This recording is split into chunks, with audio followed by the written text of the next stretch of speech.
Musk bristled at some of the changes, but the computer scientists needed just a fraction of the lines of code that Musk used to get their jobs done. They had a knack for dividing software projects into chunks that could be altered and refined, whereas Musk fell into the classic self taught coder trap of writing what developers call hairballs, big monolithic hunks of code that could go berserk for mysterious reasons.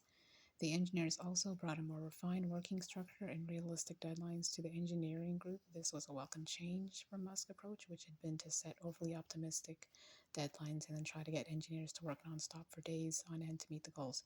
If you ask Elon how long it would take to do something, there was never anything in his mind that would take more than an hour, Ambrose said. We came to interpret an hour as really taking a day or two, and if Elon ever did say something would take a day, we allowed for a week or 2 weeks. Starting Zip2 and watching it grow imbued Musk with self-confidence. Terrence Benet, one of Musk's high school friends, came to California for a visit and noticed a change in Musk's character right away. He watched Musk confront a nasty landlord who had been giving his mother, who was renting an apartment in town, a hard time. He said, "If you're going to bully someone, bully me." It was startling to take him over this situation. Last time I'd seen him was this geeky, awkward last baby last time I had seen him, he was this geeky, awkward kid who would sometimes lose his temper. He was the kid you would pick on to get a response.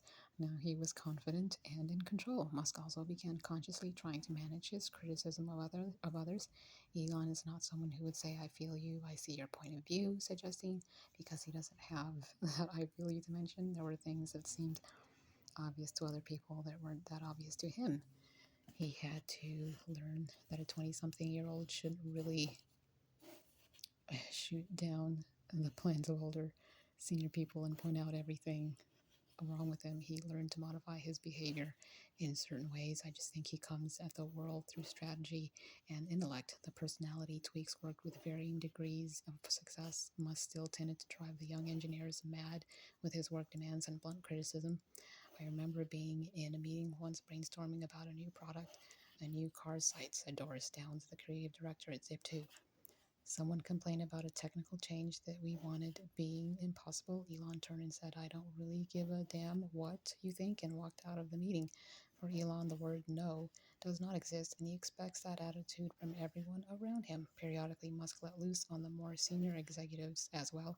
You would see people come out of the meetings with this disgusted look on their face. More, the salesman said, "You don't get to where Elon is now by always being a nice guy," and he was just so driven and sure of himself. As Musk tried to come to terms with the changes the investors had inflicted on Zip2, he did enjoy some of the perks of having big money backing. The financiers helped the Musk brothers with their visas. They also gave them $30,000 each to buy cars. Musk and Kimball had traded in their dilapidated BMW for a dilapidated sedan that they spray painted with polka dots. Kimball upgraded from that to a BMW 3 Series, and Musk bought a Jaguar E-Type. It kept breaking down and would arrive at the office on a flatbed, Kimball said. But Elon always thought big. As a bonding exercise one weekend, Musk, Ambrose, and a few other employees and friends took off for a bike ride through the Saratoga Gap Trail in the Santa Cruz Mountains. Most of the riders had been trading and were accustomed to strenuous sessions and the summer's heat. They set up the mountains at a furious pace. After an hour, Russ Rive, Musk's cousin, reached the top and proceeded to vomit. Right behind him were the rest of the cyclists. Then, 15 minutes later, Musk became visible to the group. His face had turned purple and sweat poured out of him, and he made it to the top. "I always think back to that ride. He wasn't close to being in the condition needed for it," Ambrose said. "Anyone else would have quit or walked up their bike." As I watched him climb that final 100 feet with suffering all over his face, I thought, "That's Elon. Do or die, but don't give up." Musk continued to be a ball of energy around the office as well. Ahead of visits by venture capitalists and other investors, Musk would rally the troops and instruct them all to get on the phone to create a buzzy atmosphere. He also formed a video game team to participate in competitions around Quake, a first-person shooter game. We competed in one of the first nationwide tournaments, Musk said. "We came in second and would have come in first, but one of our top players' machine crashed because he had pushed his graphics card too hard. We won a few $1,000s. Zip2 had remarkable success courting newspapers. The New York Times, Knight Ridder, Hearst Corporation, and other media properties signed up to its service. Some of these companies contributed $50 million in additional funding for Zip2. Services like Craigslist, with its free online classifieds, had just started to appear, and the newspapers needed some course of action. The newspapers knew they were in trouble with the internet, and the idea was to sign up as many of them as possible, Ambrose said. They wanted classifieds and listings for real estate, automotive, and entertainment, and could use us as a platform for all these online services. Zip2 required a trademark for its "We Power the Press" slogan, and the influx of cash kept Zip2 growing fast. Company headquarters were soon so crowded that one desk ended up directly in front of the women's bathroom. In 1997, Zip2 moved into flashier, more spacious digs at 444 Castro Street in Mountain View.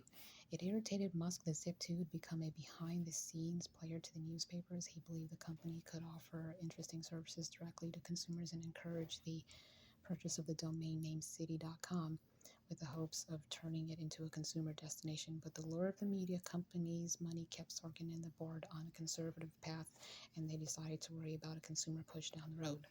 In April 1998, Zip2 announced a blockbuster move to double down on its strategy. It would merge with its main competitor, CitySearch, in a deal valued at around $300 million. The new company would retain the CitySearch name, while Sorkin would head up the venture. On paper, the union looked very much like a merger of equals. CitySearch had built up an extensive set of directories for cities around the country. It also appeared to have strong sales and marketing teams that would complement the talented engineers at Zip2. The merger had been announced in the press and seemed inevitable. The opinions on what happened next varied greatly. The logistics of the situation required the two companies to go over each other's books and to figure out which employees would be fired to avoid a duplication of roles. This process raised some questions about how frank CitySearch had been with its financials, and rankled some executives at Zip2 who could see their positions being diminished or erased altogether at the new company. One faction inside Zip2 argued that the deal would be abandoned while, if I pause, it's because I'm checking my timer, making sure it's going out there. While Sorkin demanded that it go through, Mark, who had been an early advocate of the deal, turned against it. In May 1998, the two companies counseled the merger, and the press pounced, making a big deal of the chaotic bust-up. Musk urged Zip2's board to oust Sorkin and reinstate him as CEO of Zip2. The board declined. Instead, Musk lost his chairman title, and Sorkin was replaced by Derek Prudian, a venture capitalist with More Davidow. Sorkin considered Musk's behavior through the whole affair atrocious, and later pointed to the board's reaction and Musk's demotion as evidence that they felt the same way. There was a lot of backlash and finger-pointing, Prudian said. Elon wanted to be chief executive officer, but I said, this is your first company. Let's find an acquirer and make some money so you can do your second, third, and fourth company. With the deal busted, Zip2 found itself in a predicament. It was losing money. Musk still wanted to go the consumer route, but Prudian feared that would take too much capital. Microsoft had mounted a charge into the same market, and startups with mapping, real estate, and automotive ideas multiplied. The Zip2 engineers were deflated and worried that they might not be able to outrun the competition. Then, in February 1999, the personal computer maker Compaq Computers suddenly offered to pay $307 million in cash for Zip2. It was like pennies from heaven, said Ed Ho, a former Zip2 executive. Zip2's board accepted the offer, and the company rented out a restaurant in Palo Alto and threw a huge party. More Davidow had made back 20 times its original investment, and Musk and Kimball had come away with $22 million and $15, respectively. Musk never entertained the idea of sticking around at Compaq. As soon as it was clear the company would be sold, Elon was on his next project. Prudian said from that point on, Musk would fight to maintain control of his companies and stay CEO. We were overwhelmed and just thought these guys must know what they're doing, Kimball said. But they didn't. There was no vision once they took over. They were investors and we got on well with them, but the vision had just disappeared from the company.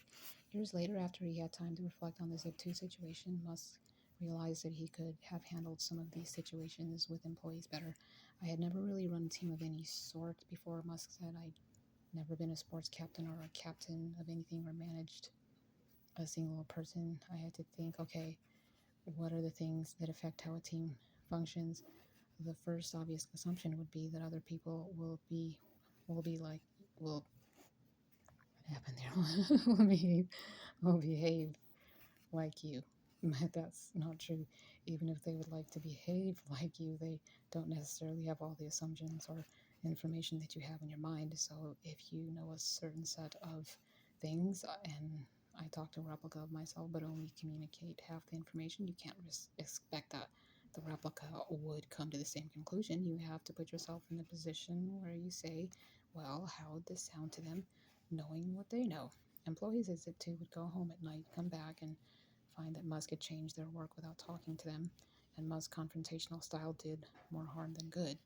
Yeah, we had some very good software engineers at Zip2, but I mean, I could code way better than them, and I'd just go in and fix their fucking code, Musk said. I would be frustrated waiting for their stuff, so I'm going to go and fix your code, and now it runs 5 times faster, you idiot. There was one guy who wrote a quantum mechanics equation. We know quantum mechanics, quantum probability on the board, and he got it wrong. I'm like, how can you write that? Then I corrected him for him. He hated me for that.